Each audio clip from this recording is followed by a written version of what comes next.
주님의 시선 이 땅을 향하네. 생명의 주인 날 움직이시네. 말씀을 시작하면서 하나님의 창조에 대해서 생각합니다. 그리고 창조의 날이 어땠을까 한번 상상해 봅니다. 그날에 있었던 일은 인간의 인지 한계를 아득히 넘어가는 그 어떤 것일 텐데요. 과학자들은 그 창조의 날에 빅뱅이 있었다라고 말합니다. 큰 폭발. 이것은 역으로 계산한 것인데요. 지금도 우주가 계속해서 팽창하고 있으니까 이것을 거꾸로 계산을 하면 최초의 지점에서는 하나의 점과 같은 그런 것이 있지 않았을까? 거기서부터 팽창해서 우주가 생기지 않았을까? 실제로 현재 우주는 1초에 68km의 속도로 계속해서 커지고 있다고 합니다. 다시 말해서 이 최초에는 모든 것이 한 점에 모여 있다가 갑자기 폭발해서 현재 우주가 되었다. 이론 자체도 빈틈이 많다고 하는데 사실 이 이론이 정확하게 논문을 내고 이렇게 나온 게 아니고요. 어떤 사람이 주장하고 어떤 사람이 또 이렇게 설명을 붙였는데 그 이론이 하도 이렇게 황당하니까 그러면 그날에 빅뱅이 있었다는 것이냐? 라고 말하는 것이 이 빅뱅 이론이 되었다고 그런 말도 있습니다. 더 큰 문제는 빅뱅 이전에 무엇이 있었는지 아무도 설명을 못한다라는 것입니다. 빅뱅이 있었다는 것을 그래 인정한다. 그러면 그 전에는 무엇이 있었는가? 그 전에는 어떤 물질이 있었는가? 어떤 것이 있었는가? 이것이 어떤 것이 있었기에 이 빅뱅을 일으켰는가? 한 물리학자가 그 질문을 받고 이렇게 대답했습니다. 지금 과학이 빅뱅에 대해서도 거의 아무것도 설명하지 못하는데 그 이전에 대해서는 어떻게 대답을 하겠느냐? 마치 더하기도 잘 모르는 사람에게 곱하기를 질문하는 것과 같다라고 말하면서 그것은 과학의 영역이 아니라 신의 영역이다라고 한 물리학자가 말했습니다. 그렇죠?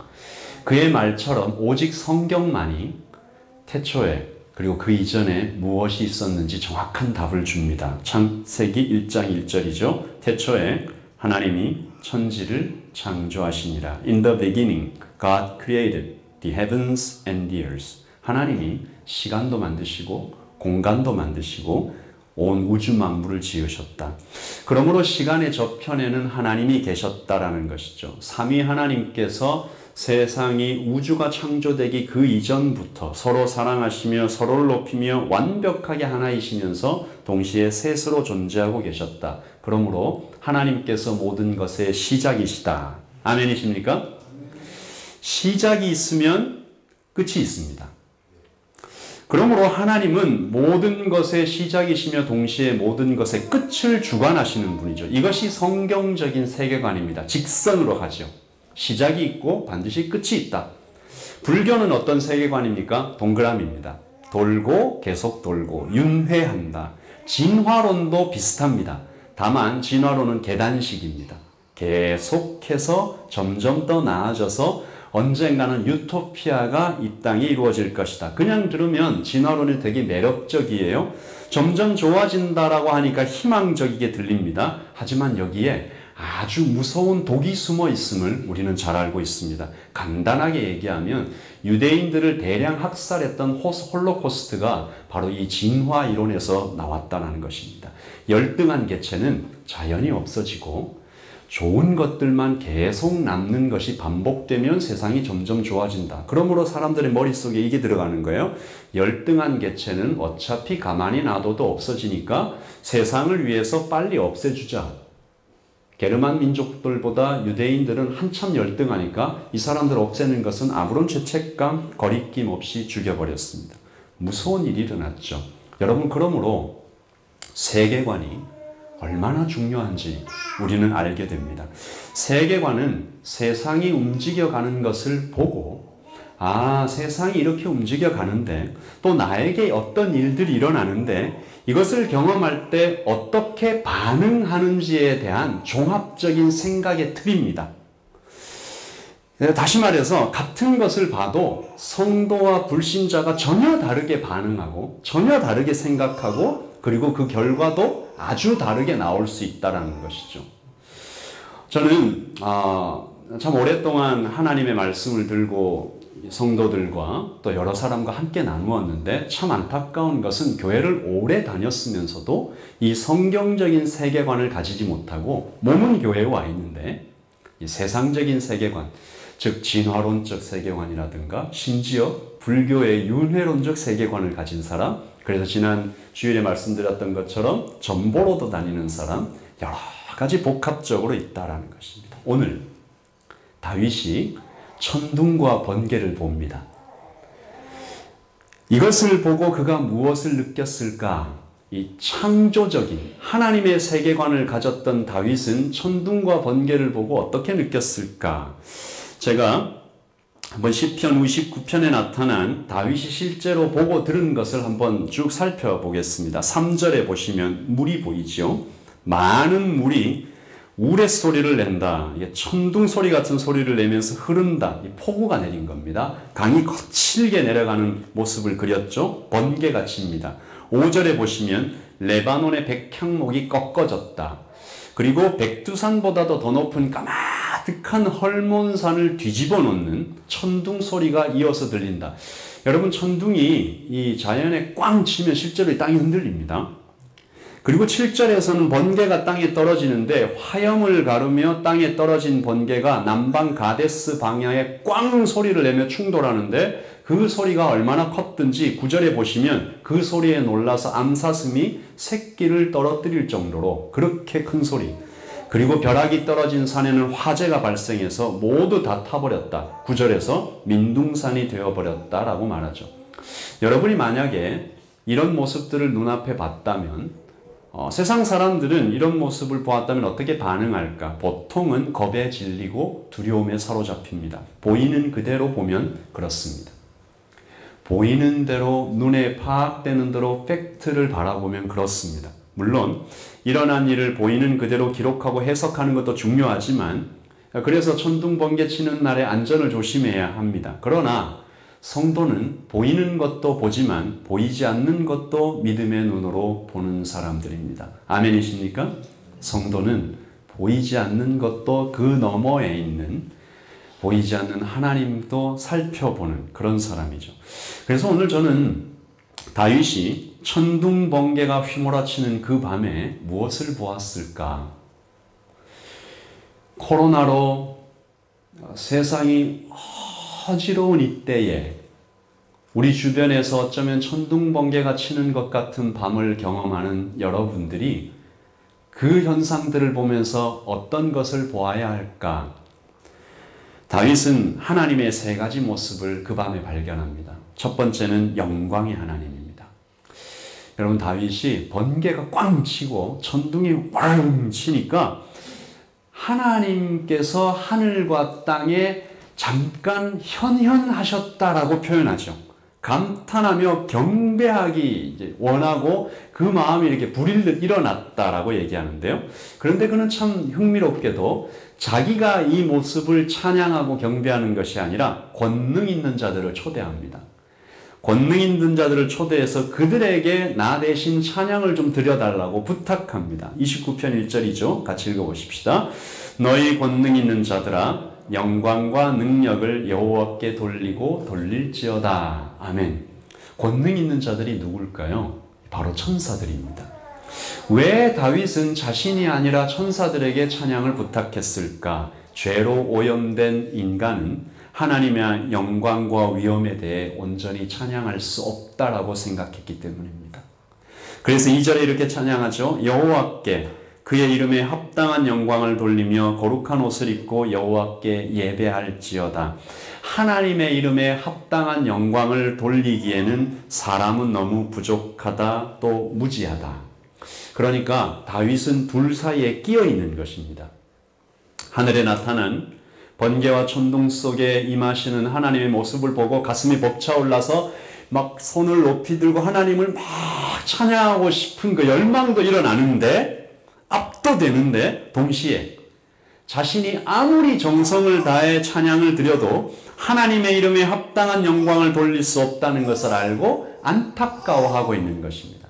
제가 가끔 이 찬양을 드릴 때 이런 앞에서 성도님들과 함께 찬양을 드리며 인도할 때 이런 생각이 가끔 듭니다. 하나님의 이름에 합당한 영광을 더 돌리고 싶다. 이게 더 아름답게, 더 웅장하게, 더 전심으로 정말 최고의 찬양을 올려드리고 싶은데 너무 부족하다. 영어로 스피치리스라는 말이 있습니다. 말로 형용할 수 없는.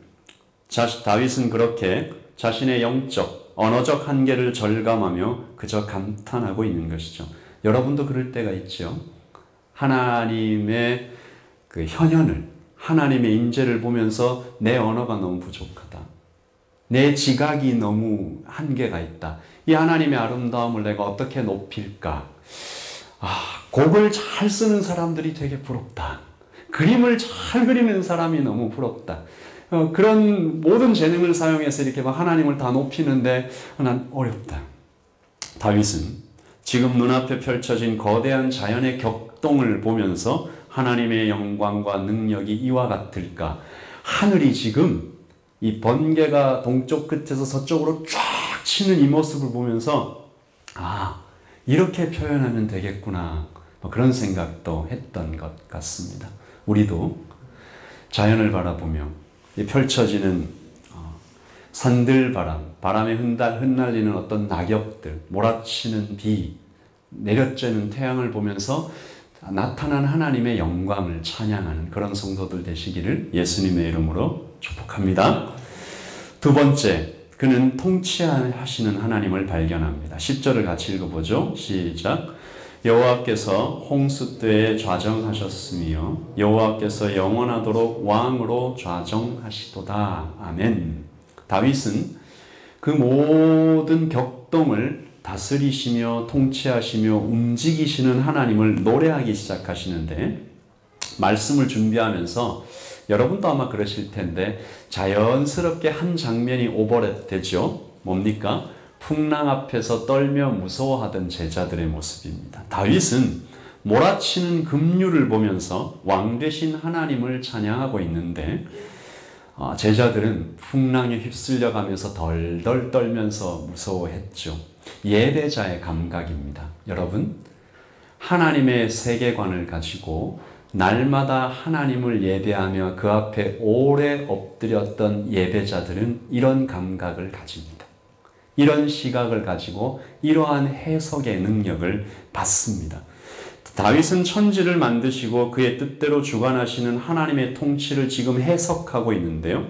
설교에 처음에 말씀드린 것처럼 이 모든 해석이 세계관의 차이에서 나타나는 것이죠. 성경적인 세계관. 하나님의 눈으로 세상을 바라볼 때 이렇게 세상은 전혀 다른 표정으로 우리에게 다가오게 되는 것입니다. 그리고 정말 놀라운 것은 다윗이 발견한 하나님의 세 번째 모습입니다. 세 번째 모습 같이 읽어볼까요? 시작. 힘주시고 평강 주시는 하나님. 11절입니다. 여호와께서 자기 백성에게 힘을 주시며 여호와께서 자기 백성에게 평강의 복을 주시리로다. 번쩍거리는 천둥을 보고 꽝꽝하고 내려치는 이 번개를 들으면서 하나님의 영광과 능력과 통치를 그렇게 생각하는 것은 어쩌면 좀 자연스럽다. 어느 정도 이해가 됩니다.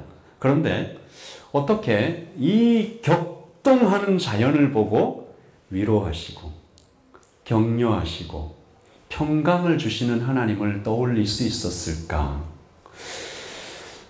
다윗이 사용한 두 개의 상징을 보면서 우리는 다윗이 어떻게 평강의 하나님을 그 자연의 격동 속에서, 그러니까 쉽게 얘기해서 이 막 소나기가 확 내리면서 바람이 냅다 치는 그 가운데서 평강의 하나님, 위로의 하나님 이렇게 찬양하고 있는 거죠. 다윗은 두 개의 상징을 사용합니다. 첫째는 바로 앞구절 10절에서 바라보았던 홍수라는 단어입니다. 이것은 지금 다윗의 눈앞에서 펼쳐지고 있는 홍수라는 단어이기도 하지만 동시에 어떤 홍수일까요? 노아의 홍수를 암시하고 있는 것입니다. 아무런 거침없이 모든 인류와 코로 호흡하는 모든 생물들을 다 삼켜버렸던 대홍수가 사실은 철저하게 하나님의 통제 아래 이루어져 있었다는 것을 그는 좌정하셨다라고 표현하고 있는 것이죠. 그러므로 여호와의 권능과 주권은 홍수라는 무시무시한 자연현상보다 더 높고 더 크시다라고 고백하는 것입니다. 둘째는 하나님의 소리라는 상징입니다. 오늘 시편 29편에 여호와의 소리라는 표현이 3절부터 9절까지 7번 등장하는데요. 구약에서 7은 완전수입니다. 그리고 동시에 안식을 상징하는 거룩한 숫자죠. 그러므로 다윗은 폭풍 속에서 안식을 주시는 하나님을 높이고 있다는 것이죠. 여러분, 헬몬산이 바알 숭배의 본거지였습니다. 가나안 사람들은 그 헐몬산을 바라보면서 자신의 존재 가치와 안정감을 거기서 찾았는데요. 이때 하나님께서 폭풍으로 여호와의 소리로 나타나셔서 그 모든 우상들을 다 깨뜨리고 부수고 계시고 7번 소리를 발하신다. 가나안 사람들은 천둥 번개가 치면 이거는 신이 노했다. 헐몬산의 신이 노했다. 바알의 소리다라고 믿었습니다. 그러나 다윗은 이것이 여호와의 소리고 여호와께서 지금 모든 것을 통치하시고 좌정하시고 평안히 안식을 주신다. 그래서 오직 하나님께 경배하라고 요구하고 있는 것이죠. 사랑하는 우리 예담의 성도 여러분, 다윗이 격동하는 자연을 바라보면서 통치하시는 하나님, 영광의 하나님, 그리고 위로 주시는 하나님을 발견했다는 사실이 우리에게 어떤 교훈을 줍니까? 우리가 아침에 일어나서 들려오는 새소리를 들으며 흘러가는 구름을 들으며 일터로 나가기 위해서 운전대를 잡으며 우리의 코로 호흡하는 모든 공기와 아까 말씀드렸던 것처럼 햇살과 나뭇잎이 흔들리는 것을 보면서 우리는 어떤 하나님을 바라보시나요?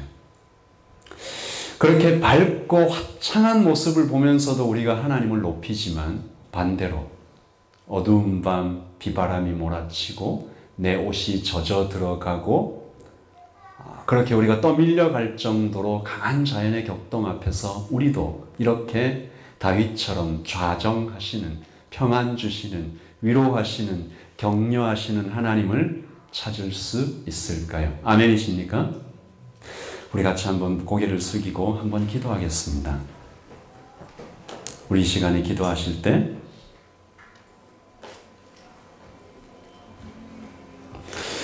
우리는 아까 찬양하면서 이렇게 찬양했습니다. 내는 주의 영광을 보내 찬송 속에 거하시는 하나님, 내는 주의 영광을 보내 그 안에 하나님께서 운행하시고 함께 하시고 유지하시고 우리를 보호하고 계시네. 우리는 화창한 햇살이 내려지는 날만 좋아하고 있었는지 모르겠습니다. 그러나 다윗은 폭풍우가 치고 번개가 내렸죠. 천둥이 땅을 흔들 때에도 와, 영광의 하나님이 나타나셨네. 능력의 하나님이 나타나셨네. 우리를 위로하시고 평강 주시는 왕이신 하나님이 나타나셨네. 그렇게 찬양했습니다. 우리 예담의 성도님들, 우리 이 시간에 하나님을 예배하십시다. 찬양하십시다. 이 밤에 캄캄한 어둠이 우리 눈에 보일 수밖에 없지만 그 어둠도 주관하시고 시간을 움직이시고 시작하시고 마치시며 그 모든 것을 유지하시는 하나님을 내 온 마음으로 찬양하고 경배합니다. 우리 그렇게 기도하겠습니다. 기도하십시다.